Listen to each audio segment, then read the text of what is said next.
You're listening to The Back 40, the podcast for Ontario farmers, covering topics and issues that matter most to Ontario agriculture. Brought to you by Trillium Mutual Insurance, bringing the ag community together one podcast at a time. I'm the host of The Back 40, Mike Bryan, agribusiness specialist at Trillium Mutual Insurance. We've known for years that there are a great number of very capable and very talented leaders in the farming community. What's maybe not so well known is that there are programs and institutions out there that are dedicated to helping these people get the maximum out of their leadership capabilities. The Rural Ontario Institute is one of these organizations that concentrates on providing leadership support to the agricultural community. We're joined today by Gabe Ferguson. Gabe is the Leadership Programs Director with the Rural Ontario Institute. She has a lot of experience in agriculture. She has a degree from the University of Guelph. She lives on a grain farm in Lambton County, but she's also worked for both government and in private industry. Gabe, welcome to the Back 40. Thanks, Mike. Nice to be here. So for our listeners that may not know who Gabe Ferguson is, can you tell us a little bit about yourself? I live on a farm in southwestern Ontario. For those of you that know the small towns, I'm between Almston and Watford there in Lambton County.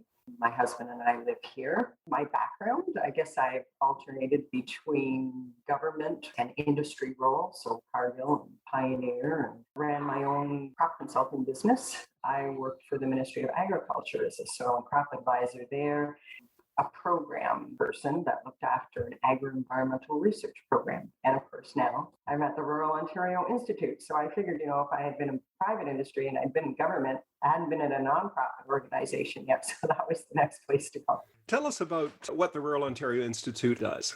The Rural Ontario Institute is a small group of employees that have the mission to build and inform and connect leaders. And we do that in a number of different ways, but almost always with collaboration with partners.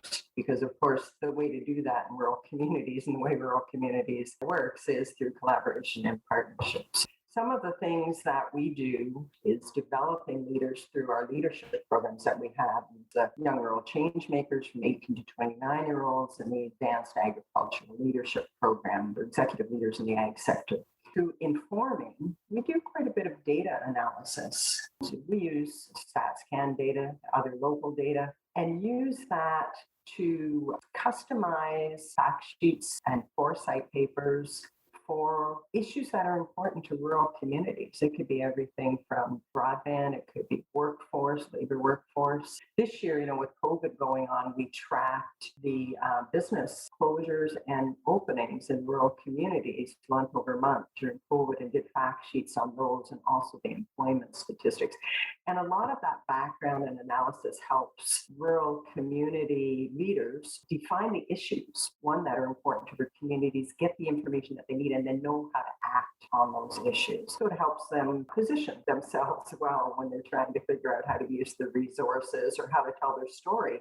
That information is very important, and we will be moving into the next couple of years setting up some GIS type information so that people can go in, map out their issues and look up the information and dig deep into actions that help them be the strongest, most vibrant rural communities that they can be. And a lot of our programs dovetail with that quite well. And then connecting. So we connect people, one, through our leadership programs, and we also connect them through the information, but through a lot of platforms. So what we do is canvas kind of for what these issues are in rural communities, and then create dialogues around them. So maybe communities of practice might be an expression that people would use, but dialogues where people who are interested in that issue come around, can dig deep, find the information, and then accelerate the good ideas. So we saw in COVID that some communities really thrive. Well, what were they doing? How did they do it? Where did they get the resources? And what are other communities that are similar to them? And can they use those ideas and accelerate it? So our job is bringing all those ideas and those people that are motivated and excited and maybe concerned about things so that they can make good things happen in their communities at a speed which they might not necessarily do if they were working independently, because they might not even know about those ideas. Yeah, if you get a bunch of like-minded people together with different ideas, it's amazing what the synergy will be and what you may come up with. It is. I mean, we know that rural communities are motivated, so it is a matter of bringing communities together. And a lot of that too is bringing together the communities that are similar to each other. I mean, there's lots of places we can go and have a dialogue about an issue, but can you find the people who are working at kind of the same capacity level you are? It's great to have a good idea, but if you can't afford it, it's maybe not so good an idea for you. So it's customizing those ideas and making sure that the idea kind of meets you where you're at, is the expression. So you've been doing this job for about 3 years, and you came to the Rural Ontario Institute as the Leadership Programs Director. You took over that portfolio from a gentleman by the name of Rob Black, who left as CEO of ROI in order to take his place in the Canadian Senate. Those of us who are listening that know Rob would know you've had some pretty big shoes to fill. How's that experience been? Yeah, no pressure. No pressure at all. Oh, none whatsoever. Yeah, no, none at all. Actually, it was very exciting. And I think the benefit that I had was I had made the decision. I'm actually an alumni of the Advanced Agricultural Leadership Program, Class 15. I knew when I left that program that it was something I wanted to do. I kind of felt called to doing leadership type programming. And so when Senator Black went off to the Senate, I knew I wanted that position. And so that kind of helped with some of the intimidation, let's say, that could have come with, taking over that position. And the other thing is you have to remember that ROI is about connections and partnerships and people building each other up. So I knew I wasn't going in alone, which is helpful. And those of you that know Rob Black know that he was good at partnerships and good at keeping that communication really open. So the first thing I did when I came in, I spent the first 3 months going on a listening tour around the province. And I invited those that have been involved in our leadership programs, especially the Advanced Agricultural Leadership Program, to talk to me about, what are the things they liked? What are the things they would tweak? What are the things that they wouldn't be very happy with me if I changed the things? And so that was a huge wealth of information. And I heard that some things they would like to see changed. Does change mean a lot of change? No. When you have a 37-year history in a program, you don't change things quickly, but you do think about what the future needs. And right now, we do need a lot of change, and we need to know how to cope with change. And so those are the areas that I dug deep into. And I know that there's over 500 alumni that have my back. And of course, different connections because of my experiences that I'm bringing to the role as well, which are helpful. And then we have an executive director, and fortunately he's retiring, but he has a huge wealth in terms of policy background, rural planning, data analysis, statistical pieces, and that is a strength that I don't have. So it made for an awesome team coming in. You've talked a little bit about the Advanced Agricultural Leadership Program, or AALP, as those of us in the industry refer to it. That's your flagship program that you do present at the Rural Ontario Institute. Talk to us a little bit about what is AALP and who does it attract and what does it do for those people that do take it? AALP is an 18-month executive leadership program. And it's for those people, that want to make a difference in the ag sector, also want to make a difference in their rural community, and who have aspirations or thoughts that are very wide-ranging, very wide-ranging. So in other words, they come to AALP for many different reasons, but they all focus around one piece, and that is leadership. And it's leadership through the lens of the ag sector. They will be on a journey of self-development. It could be very career motivated. They might be interested in getting on board, but they have aspirations to sort of dig deep. And, you asked a little bit there about what brings someone to AALP or why did they go on that. And I laugh because people come for such different reasons. And if you think about the content of the program, there's 6 seminars around the province of Ontario. And actually 7 seminars now. And so they get to see a lot of different sites and tours that are around the province. Then there's a North American study trip that they do, and there's an international study trip. So they do sort of global facing. Of course, our biggest trading partner is the United States. So we do North American, a lot of both virtual and in real, do that. And then we have our seminars, and they have an issues analysis project, a small group project that they work with. So they're motivated, some by the work and the depth and the travel and these sorts of things. But, here's an interesting one for you. And this is something that I've been chewing on in the last year is, so class 19 will be the next class. So after 37 years, we're now coming to class 19. Class 18 is going to take an extra year. But class 19 will start in September, and we're doing some recruitment for that. But I got thinking about, in the middle of a pandemic, who's coming to a leadership program? And when you think about that, here's people who are saying, I want to make a difference. I want to get ready for the future. I want to make myself the best I can be. I am passionate about what I'm doing. And in the middle of the pandemic, when it feels like, I don't know where we can travel, I don't know what we can do, I don't know what the future looks like, but I'm going to be there. I'm going to do it. I am driven. I'm like calling them the elite athletes of the ag sector, because just to me, I'm just fascinated by the optimism and the motivation that's involved in filling out that application and bringing it to the table. In the middle of the pandemic, it just amazes me. It always amazes me that someone does sign up for an 18-month executive leadership program. It shows kind of dedication and determination there. It's a tremendous commitment of time and effort. I've never talked to anybody that hasn't spoken in glowing terms, though, of the experience, the people that they've met, the places that they've been able to go. I guess my question is, it's a great program, and the people that come out talk about being changed on their outlook and how they approach things.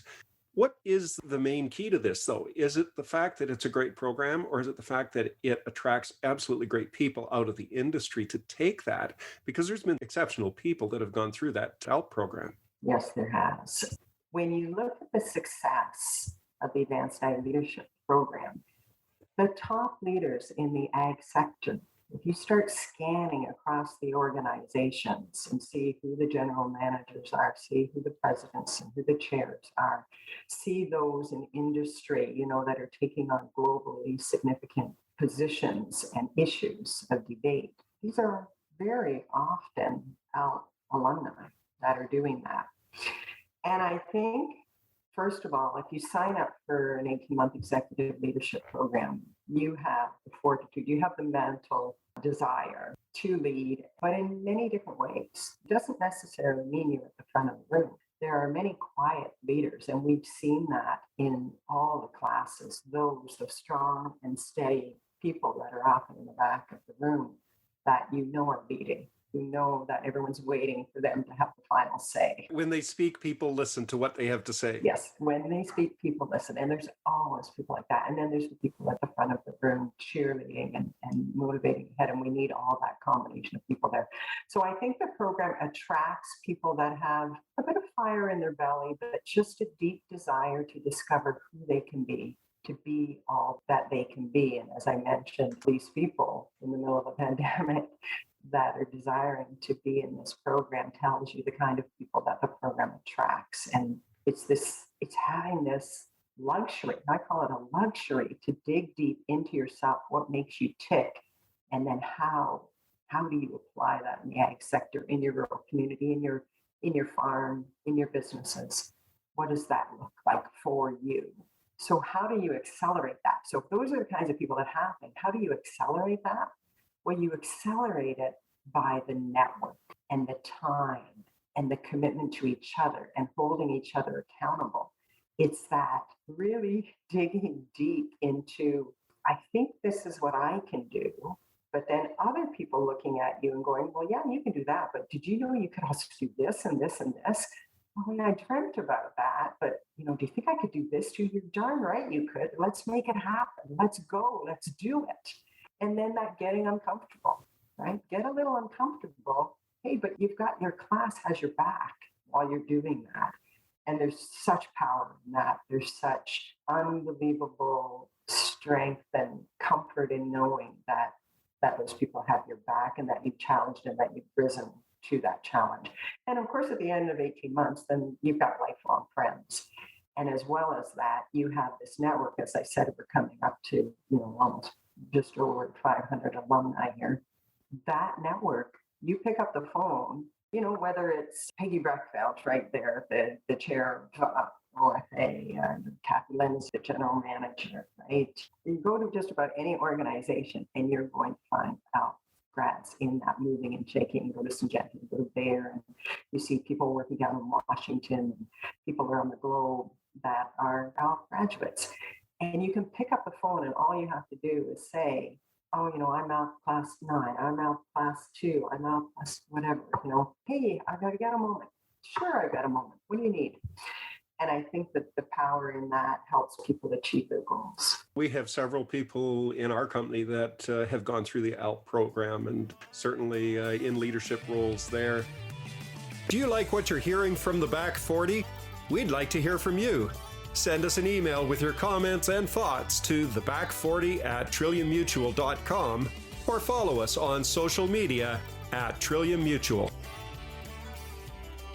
Now, you talked a little bit about change and a little bit about the difference that Class 18 has gone through and that they're going for an extra year. Part of the advantage or the benefit of this program is the ability to get together with people. And the seminars are all over the province typically, and you travel there for several days to get to know these people and work with them.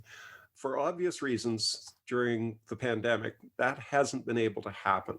How has this class been different from other classes? In just about every way, this class has been different than other classes. And our first year, they started just the year before the pandemic. And they would have been rounding out their first year, as we got the announcement, there's something called a pandemic. What is that?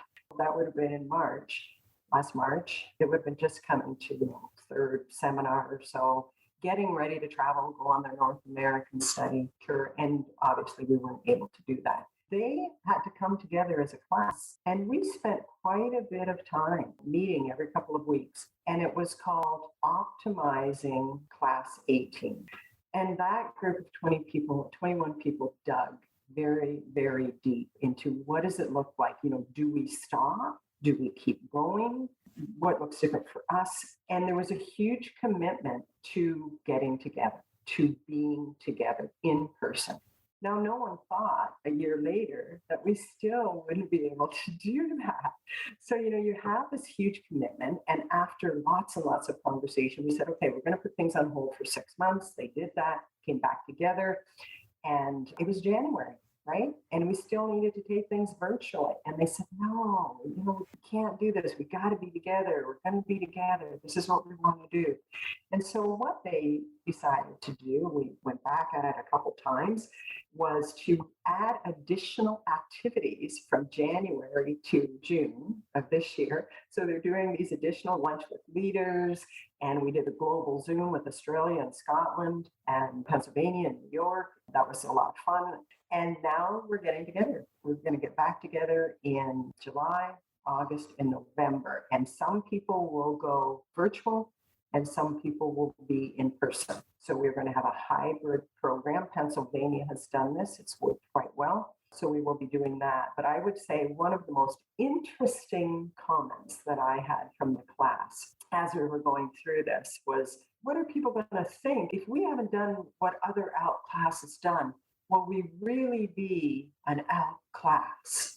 And to me, I just think it's just such an interesting comment, because to me, if you're in class 18, you didn't know you were going to go into a pandemic, and you're going through this, like if you want to talk about leadership in action, class 18's got it in spades. There's no one can question that this class did not rise to the challenge. They'll have to do extra fundraising because they're going to be a year longer in the program. They have to figure out how to travel through this, how we're going to meet. We'll be masked, we'll be distanced. And the fact that they're able to navigate all of this, I think, is astounding and commendable. You have to remember, people have gotten pregnant during this time. People have some immune disorders during this time. People have to discuss their opinions on vaccinations.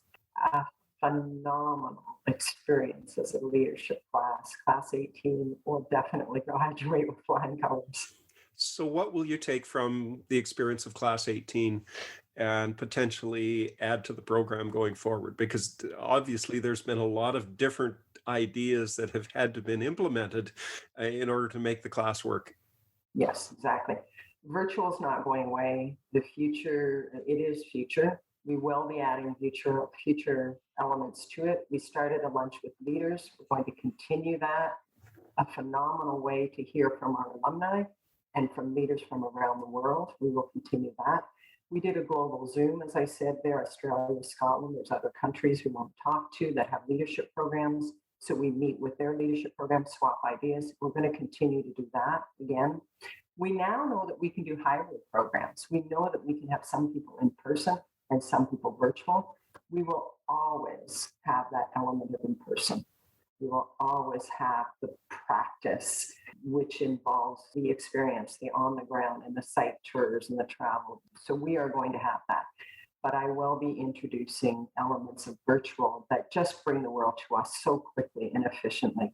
And the way that we can have panels now with the breakout rooms, everyone's on board. We all know how to do it. And people are getting more and more efficient at it. So we can add those elements and the networks that we can create and still have small breakout rooms to make them personal. Those will be parts of what we do going forward. Is Class 18 going to get to do some of the tours? I know the North American tour and the world tours, for many people, that's a highlight of the program. Is that still going to be able to happen? It is on the agenda to happen. And we will do the same thing we've done the whole way through Class 18, and that is work as a class through it all. So there are some people who cannot travel. There's some that, for some reason, they're not able to get vaccinated. There's some people that are pregnant at different stages. I mean, you have to remember their life has gone on for an extra year. They didn't sign up for this extra year. And so not everyone will be able to travel. Certainly not now. I know yesterday Spain opened up to the world. The European Union has opened up, but each different country has different requirements for that. And so we will navigate our way through that over the next year and see where we can travel. And you have to remember, Canada is a big country. And there's lots of things to the north of us and the west of us and the east of us. There's a lot to learn about Canada. There's a lot to learn about Ontario. We will learn, we will be challenged, we will get together. We just have to do it differently. And we got to be patient, let me tell you. It's been a great exercise in adaptation. I think the patience is something that we've all had to learn. And a coworker the other day that in frustration says, I quit this pandemic. I'm just so sick of it. We all kind of feel that. And it must be doubly so for people that, as you say, they signed up for the AALP program. They didn't foresee this coming. So here's a stat for you, right? 21 people in that program, an extra year in the program, and 20 people signed up to stay on. And the one person wasn't able to sign up. And it's because their business grew 70%, a baby on the way. They're building a new house and they have to extend their business area. I mean, okay. Well, it seems like there might be a reasonable excuse there. That's the kind of commitment that we're seeing from these people. And they have had to twist and turn in many different ways because you have to remember, all the businesses, all the organizations, all the farms that they're on are also adapting to this. There's things that they didn't think they would have to do beforehand. The Rural Ontario Institute is more than just the AALP program. There's other programs that you supply as well. Tell us about a few of those. So I did mention a little bit about our information. We are designing a platform. Actually, our new communications team are working away on that. And we have a digital expert and a programmer who's going to be working on engagement platform. And so that's going to allow us to do a lot of those dialogues and web get-togethers and communications and outreach programs and profiling these leaders much more efficiently and engaging. So that's a part of what we're doing. And then the other thing which we piloted last year was something called the Young Rural Changemakers. And this is a rural community development program for youth, and youth in this case between the ages of 18 and 29.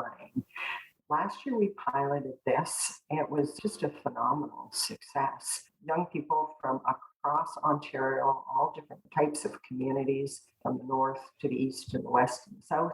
What they did was they take on a series of webinars about rural community development. So learning the principles of facilitation and engagement and community engagement is the best word for that, but techniques on how to do that and how to gather resources and information to be able to then gather their community together to do things called discovery sessions. And in those discovery sessions, they rally the community around and say, what are the issues that are important to us in our particular community here?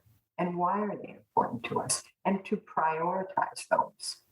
And once they've done that, then they take the issue or maybe a couple of issues that are priority to that community and do an action lab. Okay, what do we do about it? What are the resources we have? What do we need to get together?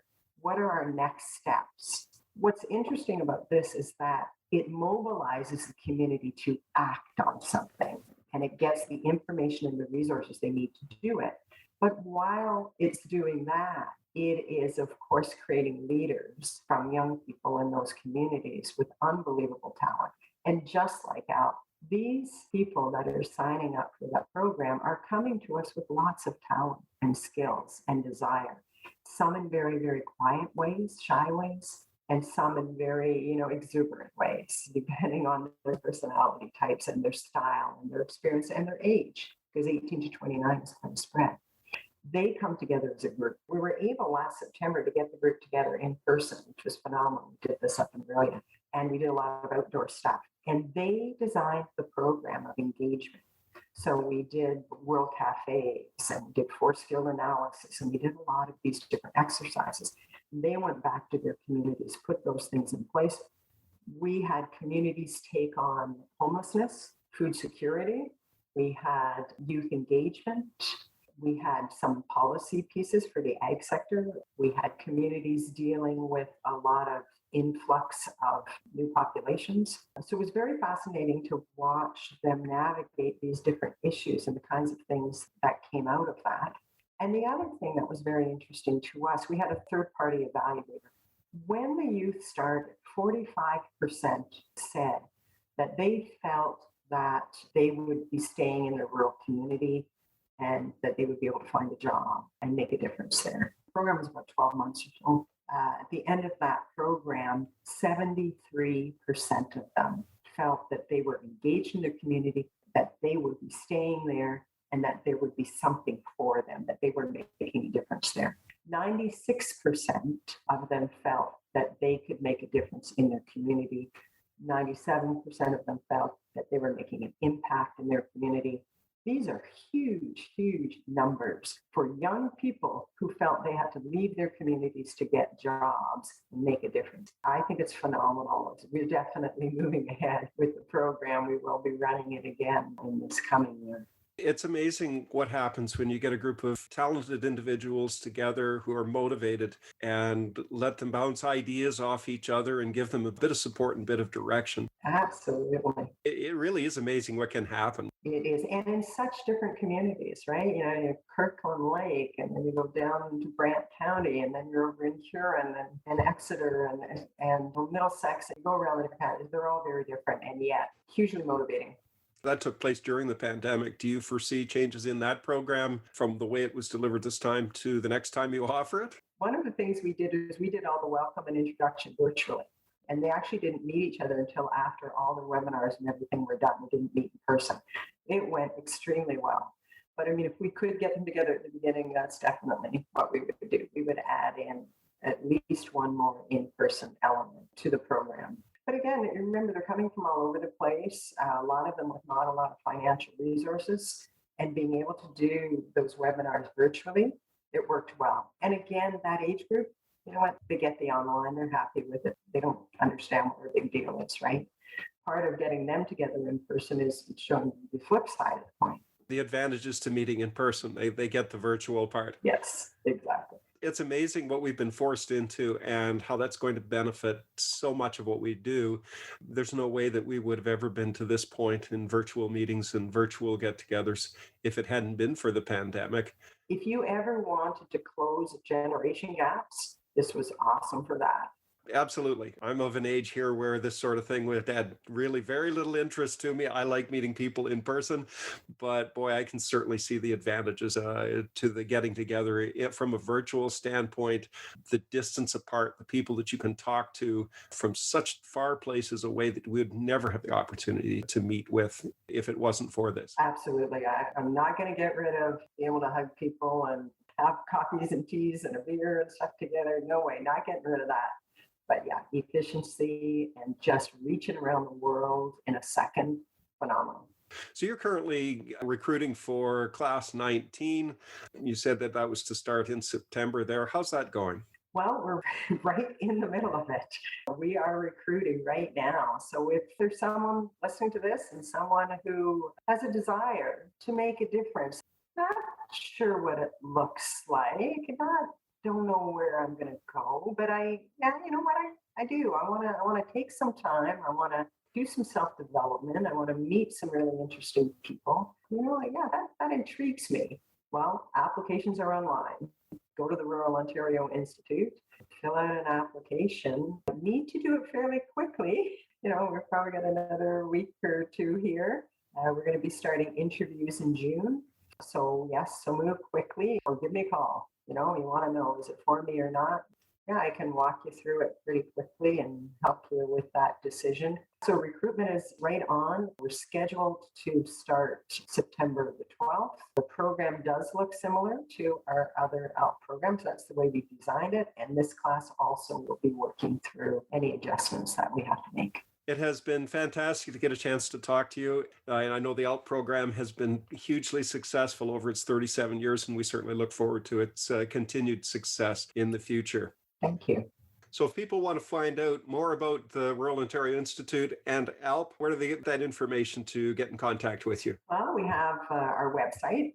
So the website is, www. It's the ruralontarioinstitute.ca. So that's where you'll find us there. And of course, there's different pages there. If they're interested in AALP, there's an AALP page. If they're interested in change makers, there's rural programs page. And obviously there's all our information pages. There's fact sheets and foresights, so they can find all the information there. And then, for those people that are interested specifically in the program, but wondering, is it for me? Isn't it for me? Phone number is 519-383-5581. For those that like email, gferguson@ruralontarioinstitute.ca. We've been talking to Gabe Ferguson. She is the Leadership Programs Director with the Rural Ontario Institute. Join us next time when our guest will be Elaine Fraze, and we'll be talking about how to discuss the undiscussable. You've been listening to The Back 40, brought to you by Trillium Mutual Insurance. Be sure to subscribe to The Back 40 wherever you find your favorite podcasts so that you don't miss an episode. The Back 40, bringing the ag community together one podcast at a time. I'm Mike Brine. Until next time, take care and stay safe.